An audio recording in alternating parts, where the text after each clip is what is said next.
I don't know who it was. I heard a comedian once say, I don't remember who it was, but they said, if you woke up in the morning and the first thing you had to do was you had to drink a fifth of vodka, what would we call that person?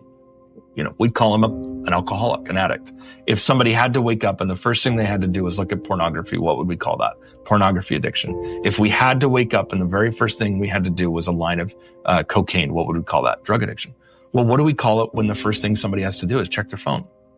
And ironically, in our culture, we don't call that addiction. We just call that life.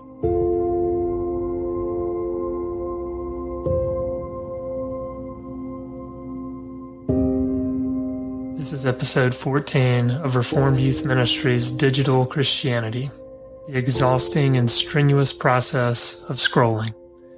I'm your host, John Perritt. I don't know if you've noticed, but over the last 10 years or so, there seems to be an increase of literature on the topic of busyness and the need for rest. Kevin DeYoung's Crazy Busy, Alan Faulding's An Unhurried Life, John Mark Comer's The Ruthless Elimination of Hurry, and Jen Pollock Michelle's In Good Time. Along these lines are books on productivity as well. It seems like there's a renewed fixation on work and rest and the desire to balance the two in order to arrive at this place of peace. Truth be told, this has always been the case.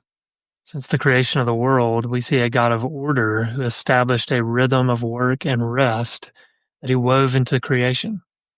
Our rebellion against him brought chaos to this order. Some of the fruit of this is exhaustion. It should come as no surprise that our devices fuel much of our exhaustion, as they can often blur the lines of work and rest. I was able to talk with Bill Smith, who's a pastor, counselor, and author of numerous books, one of them being A Student's Guide to Rest. This is a book that's a part of RYM's track series, which are books written for teenagers. And this entry by Bill helps students dip their toes into the idea of Sabbath.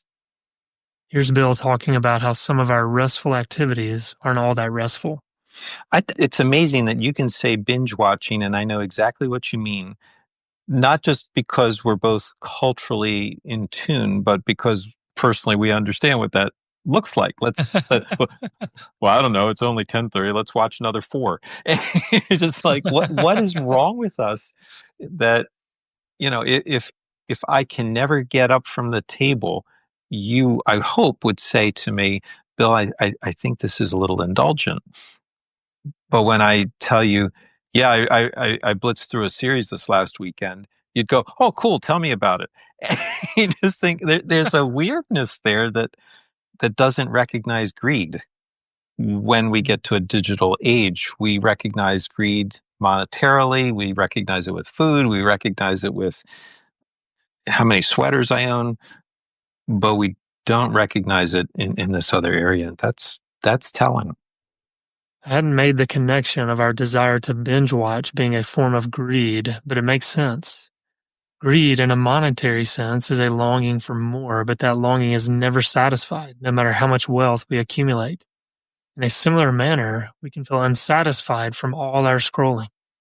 Listen to Bill talking about his relationship with his phone and the tension of responding to email. I love the way that you ask that, because relationship implies an interactive being.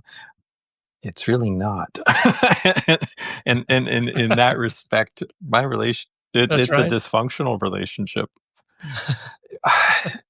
How would I talk about it?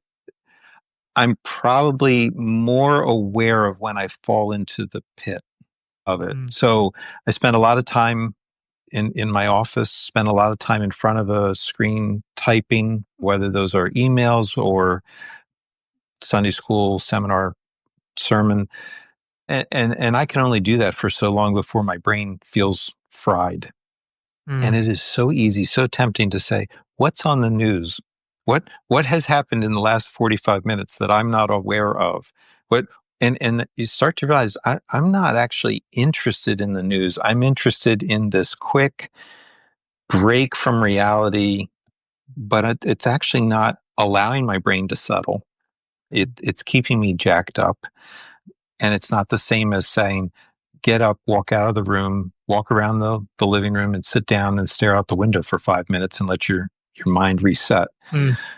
I struggle with that. I struggle a lot with Mm. that. And I see everyone else struggling. Or I think of email as something that needs to be monitored so that I'm responding every half hour, 2 hours. I got, there's several guys. There's a committee in our presbytery that I'm part of.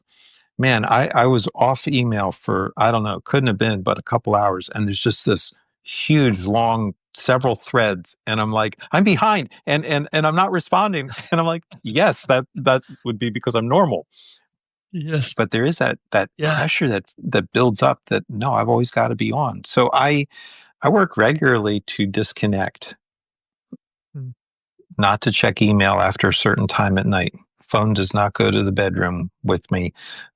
I need to be able to get away from it.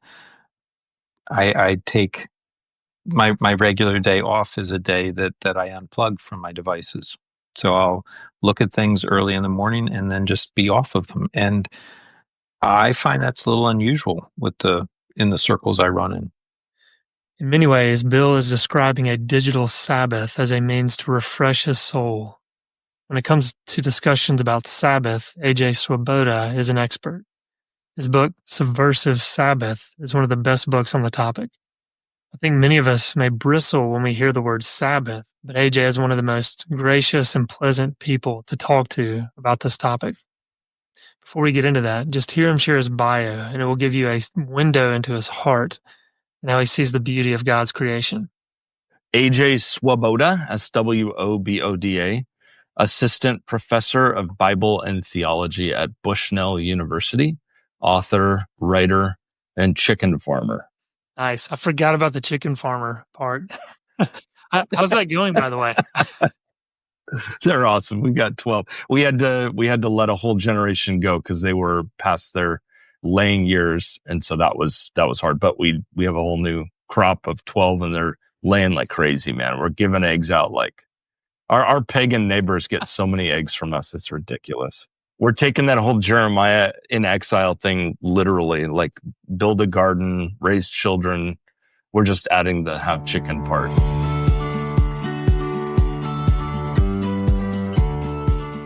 To be a chicken owner and see these little hens produce so much stuff that can bring life. And I mean, these eggs are just, I mean, they're these little cosmos of God's glory. It's an eye-opening experience, John, to have animals live into their glory and see God's creation just flourish. That word team in Genesis 1 and 2 always comes to mind when I pick up the eggs. Creation is not chintzy or cheap. It's teeming with life. There's just so much life. It's crazy.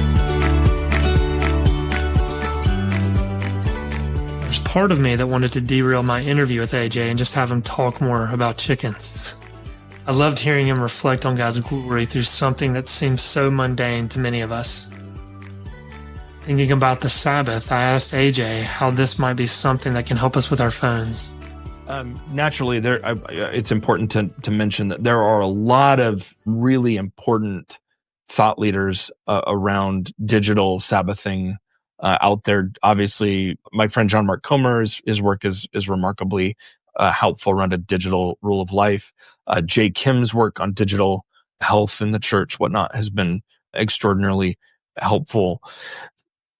I mean, but to the answer, I think I'm struck at one of the relational dynamics of the Gospels for me that does have I think direct relationship to this is how often Jesus cannot be found by people. He is, it's funny because he says, I came to be with you, be with me, abide in me. And that same guy from time to time can't be found. It's funny that the guy that wants to be with us from time to time can't be found. It says it's almost like part of being with Jesus is not being able to find him. That right? It's like, I can't find you. And he's like, that's my will for your life. Amen. Thanks for looking. I'm hard to find. He can't be found. And when he can't be found, and he is, obscure and nobody knows where he's at, that has a remarkable, it was so remarkable on the disciples. They remember that detail. They remember, like, we were looking for him, we couldn't find him. And it shaped them tremendously. That part of Christian living is a prophetic inaccessibility. I'm not accessible all the time. Jesus Christ in his incarnate body was not a yes man. He was not everywhere you wanted him to be. As a leader, one of the things that I do in my syllabus, it's out literally in the syllabus, and it's outlined for my students. They have to sign a thing agreeing to understanding this, is I commit to them that from 9 to 5, Monday through Friday, I will be really good at responding to emails. But they also need to know that after 5 and Saturday and Sunday, I am inaccessible. For most, if not all of these students, they have never had a professor, teacher, leader outright say what they're unwilling to do for them. And I will tell them why. I will tell them I am in the evenings and on the weekends. I am at home playing Fortnite with my son. I am making dinner. I am being a good husband. I am going to church. I am resting. And I will look them in the eyes and I will say, I love each and every one of you, but I need you to know that I love my son and my wife more than I love you. And it would not shock me if for those students in those classes, that will be one of the lines they will remember for the rest of their life, that their professor said, I love you, but not too much. Right? My inaccessibility forms them because I want them to know when they're parents, they're going to have to make similar decisions. Are you going to choose to make more money or be a parent? Are you going to choose to get the extra income or be faithful to your spouse? And I know I'm not a fool. I learned the gift of inaccessibility from Jesus. And my students are learning that same gift of inaccessibility from their professor who got it from Jesus. I think the digital Sabbath of an intentional, and I recommend my recommendation in my books, Subversive Sabbath and whatnot, I always recommend that we need one day a week where we're as best as possible away from our phones and digital stuff. That doesn't mean we don't text or have calls with people. And this is from person to person. But I think one day a week of embracing inaccessibility is not only God's gift to our brains, our neural pathways, our bodies, our emotions, but it is equally, John, a prophetic act of discipleship of other people. Because when I can't be reached on Saturday, it makes people go, where is that guy? I can't find him. And they're going to ask me, where were you? I texted you. And I'm going to tell them, I wasn't with you. I was with the people that matter to me and with the God that I love. And I love you. But I think I may hurt some feelings here, but it's okay. Email John. Nah, go for it. The They're most tough. enmeshed people I know, the people that do not have boundaries, they don't say no, and they don't know how to receive a no. The most enmeshed, emotionally unhealthy people I know are people that never Sabbath because they have never learned the skill set of how to say no to people and embrace the art of letting people down at a rate they can handle, which is the job of a Christian leader, is to let people down at a rate they can handle. I got that from some guy a long time ago. But the point being, we are, as Will Willimon put it, we are quivering masses of availability. And we're just perpetuating that in the next generation, until we ourselves put our foot down and say, I refuse to pass along this cultural idolatry. I'm going to be different. And for one day a week, you just can't get a hold of me.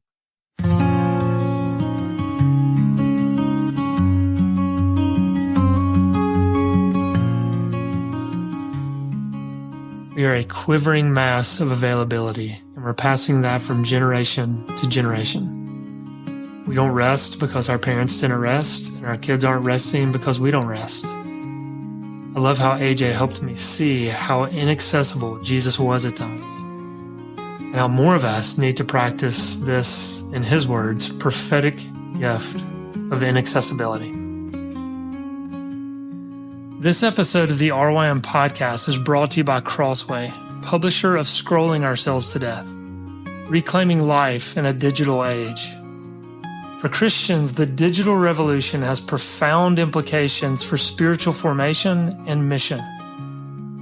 How should believers respond to the theological and discipleship challenges of scrolling life? On the 40th anniversary of Neil Postman's prophetic book, Amusing Ourselves to Death, Scrolling Ourselves to Death gathers today's most incisive writers to think critically about the shaping power of contemporary technology. This book explores Postman's insights, connects them to the challenges facing Christians today, and turns difficult challenges into life-giving opportunities for the church. Stepping back from their screens, readers will be equipped to live faithfully and grow spiritually in a scrolling ourselves to death world. Pick up a copy of Scrolling Ourselves to Death wherever books are sold, or visit crossway.org/plus. That's crossway.org/plus to find out how you can get 30% off with a free Crossway Plus account.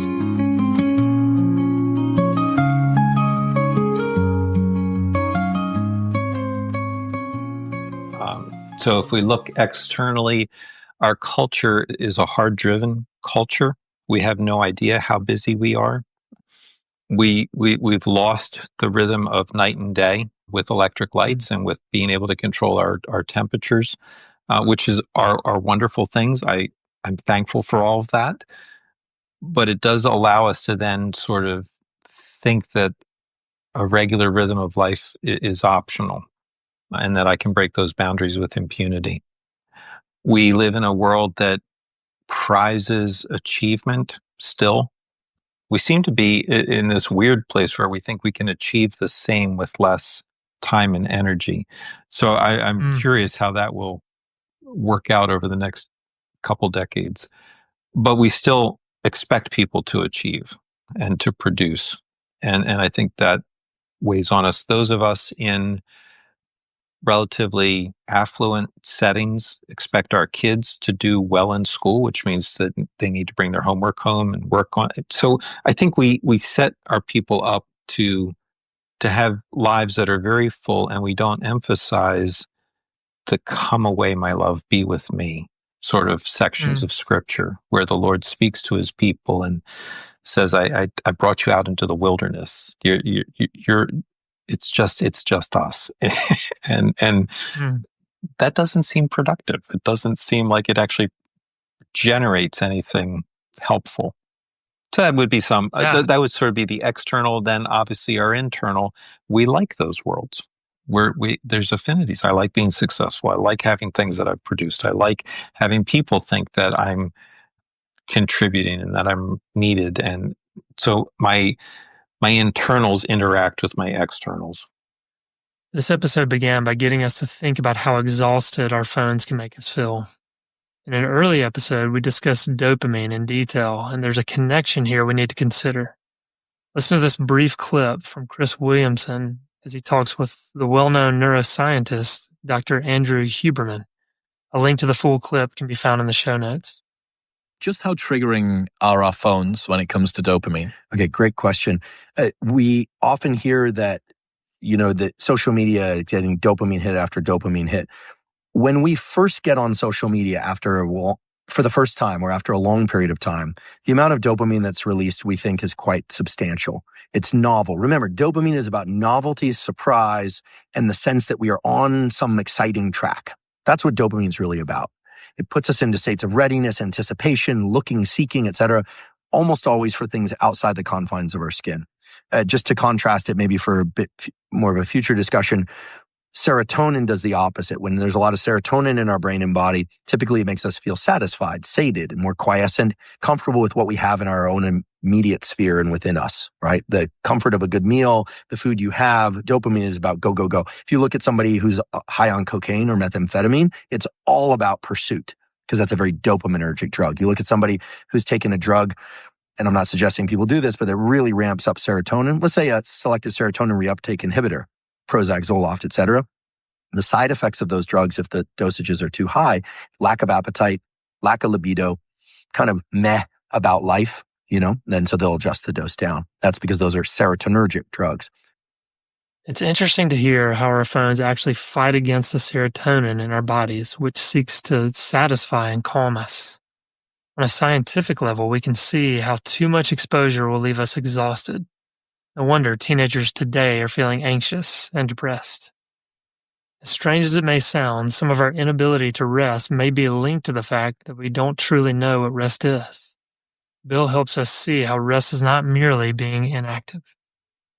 Yeah, Jesus is always getting slammed for his approach to the Sabbath because the Pharisees have put really tight rules around it that have missed the heart of it. And so Jesus challenges those. And when you look at some of the challenges, his disciples picking grains of wheat, and then pulling the little seeds out to eat them, or saying, if your ox falls in a ditch, wouldn't you pull it out? Sort of the two principles that emerge are meeting human need. It went right out of my head, John. This would be the place for Joe. Yeah, Joe, be sure to edit this. But so the two places, meeting human need.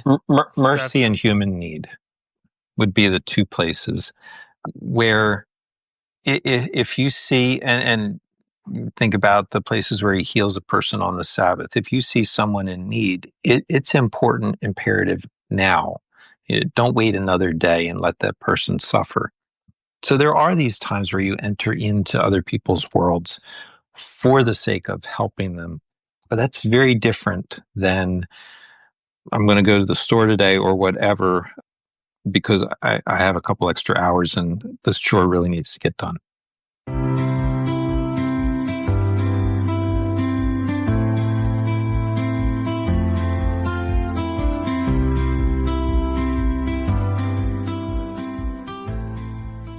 How far would you go to get your children off of their smartphones?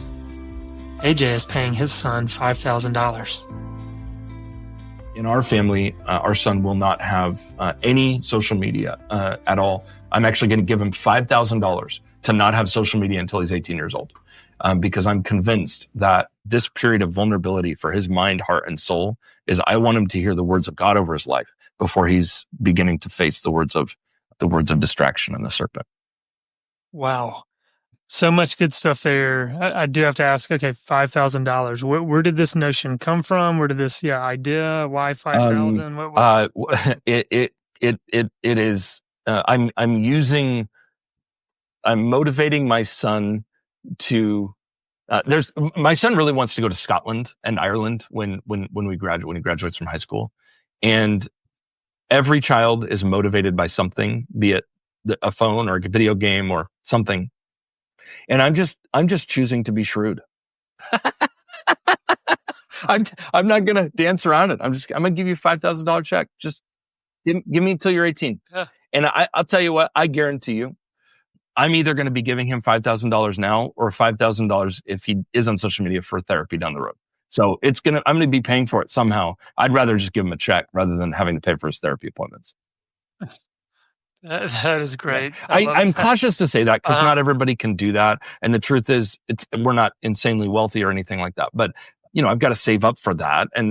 But I'm building it in, and I want at the least, my son is going to be the seed will be planted in my son that part of a Christian's calling in this world is to both be a part of the world and resist it.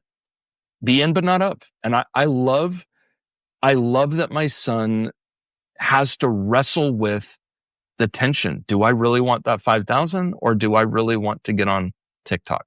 And he has friends who have, very early in their years been on TikTok, and he can see what it does to the human brain. I mean, he's not a dumb kid. He gets it. So it's not an easy choice for him. I mean, it's not a hard choice for him. He'll take the $5,000. Well, I want to ask too, I know you were saying you want to be sensitive to your son, and so you don't have to go in detail. Just curious, how old is he? And does he have a lot of friends that have smartphones? He's 13, and he actually just got his first phone when he turned, actually it was right before Christmas. And he does have a lot of friends that have smartphones, but because of the environment that he's in a really beautiful Christian school. I don't think he has a lot of friends who have unrestrained, unbounded smartphones. So Elliot has what is called, and I recommend this to everybody.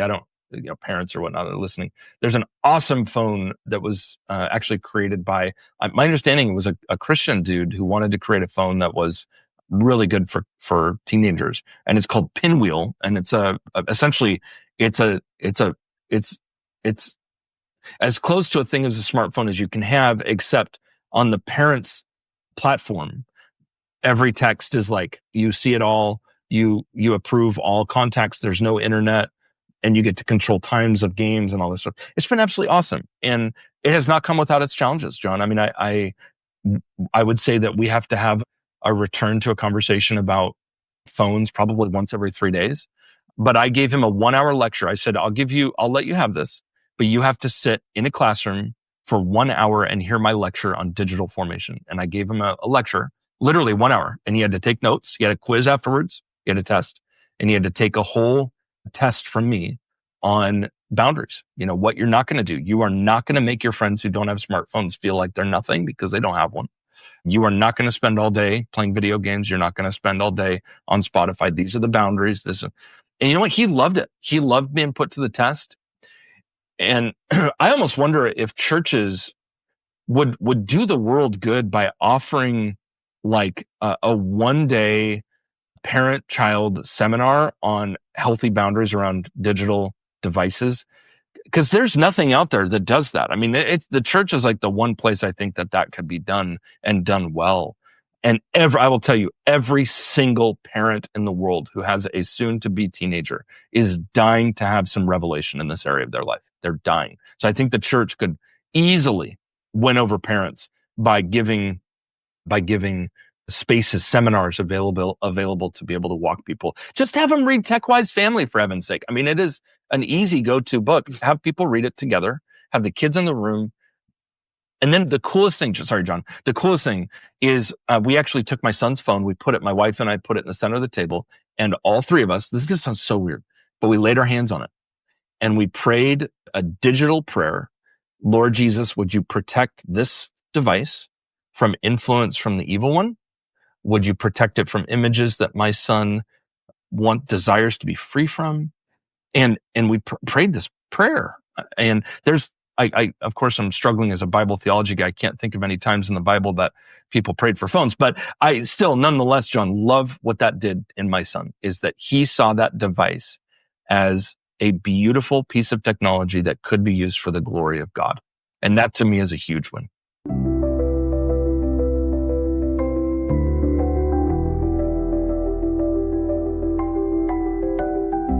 My son, a couple days ago, I'm always cautious to not over disclose stuff that he says to me, because I want him to be safe at home and know that what he says at home isn't going to make it onto a podcast. But he did say something to me this week that I think bears repeating, and he would be comfortable with me saying it.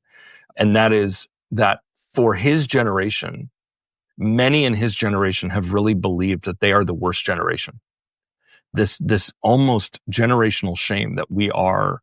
He's 13, I'm not sure what they're calling that generation yet, but this almost self-belief that this generation is more perverse, more broken, more evil than previous generations, to which I would say, absolutely, brother, no. I mean, my generation, every generation is equally broken, just broken in different ways. And so I think this generation, both their limp and their glory, the goodness and the pain of this generation, is their over-reliance on technology. They struggle to talk. They struggle to have conversation. They struggle to ask people out on dates. This generation doesn't know how to ask people out on dates. They struggle to wait for sexual experience because they spend a lot of their life finding their fulfillment in sexual experiences online. But at the same time, this generation has more knowledge at its fingerprints than any generation in history.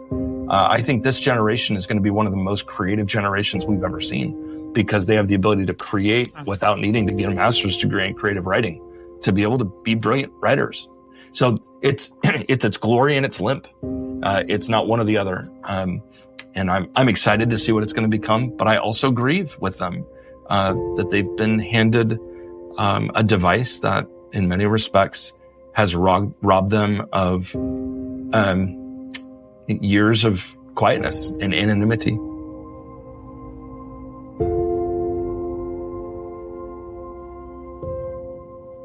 As he grieves for this generation and their lack of peace and solitude, AJ pointed to something St. Augustine said about the early hours of each day.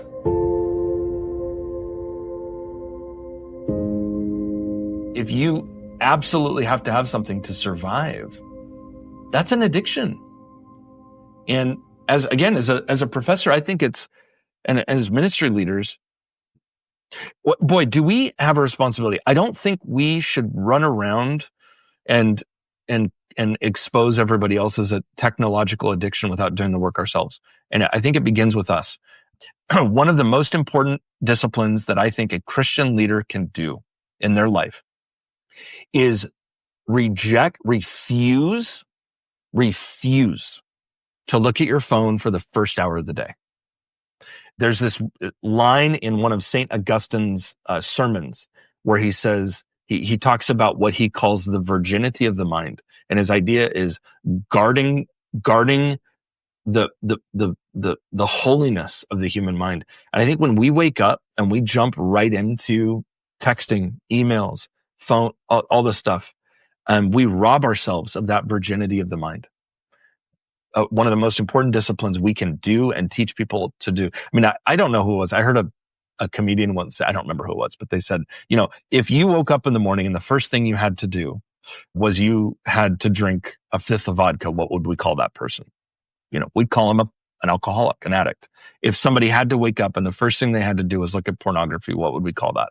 Pornography addiction. If we had to wake up and the very first thing we had to do was a line of cocaine, what would we call that? Drug addiction. Well, what do we call it when the first thing somebody has to do is check their phone? And ironically, in our culture, we don't call that addiction. We just call that life. And it is straight up addiction. I mean, it is that which for many of us, our jobs are connected to this and whatnot. So I'm the first person to say this is hard stuff to take in. The virginity of the mind is an interesting concept to consider. While AJ encouraged Christian leaders along these lines, I think this is a good call for Christians young and old, not just parents, but their children. As I close my time out with AJ, I asked him about embodied practices that have been restful for him and boundaries he's set up with his device. Man, this one, I'm always cautious to not share things too soon because I always want to reflect on things before I publicly talk about it. But I think I'm now comfortable kind of saying this. For the better part of 5 years, John, I would listen to probably 30 podcast episodes every week at 2 times the speed. It was just a content binge. And I'm grateful for this season. I learned a lot and took in a lot of good notes, and my Evernote files are doing great. So I was able to get a lot. That's fabulous. But about a month before Christmas, which was about 2 months ago, I just sort of got tired of it. And I said, I'm done with the podcast for a season. And I haven't listened to a podcast for 2 months. I'm on a podcast fast. And in its place, I have just been going on walks and being quiet and spending little moments of time reflecting on scripture and times of just talking to God and memorizing the Bible. And I feel, again, I have a podcast. I love it. And I think it's phenomenal. I think everybody should listen to it. I believe in it. I'm pro podcast.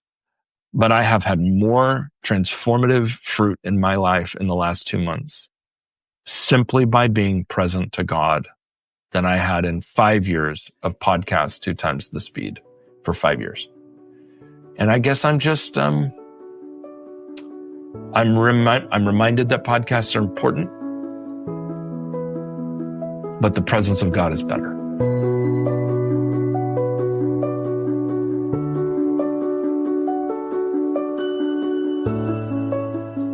We live in a time that seems like it's harder to rest than ever. And if we seek to be disciplined in the way we rest, we risk offending others.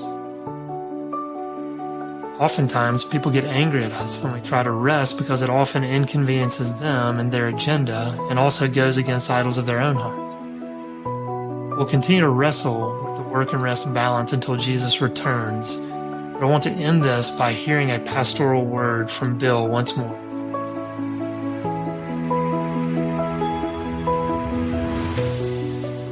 I think that's so necessary, especially for people who want to serve and who want to give and who want to volunteer. You do feel certain, I have to say yes. And then that can lead to exhaustion, or it can lead to bitterness and feeling put upon.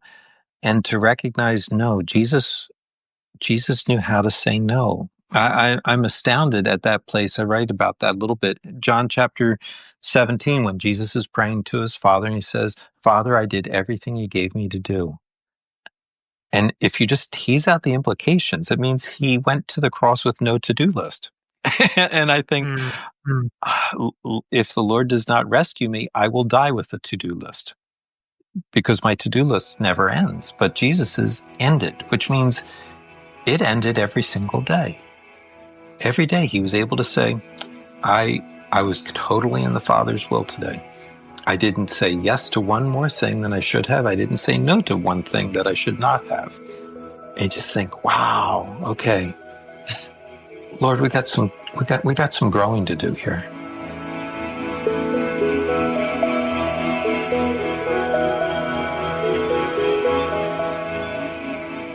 You've been listening to Digital Christianity by Reformed Youth Ministries. For more information about our summer conferences, youth leader training, and resources, visit rym.org. If you would take the time to leave a positive review and share this podcast with others, it's one small way to help our ministry.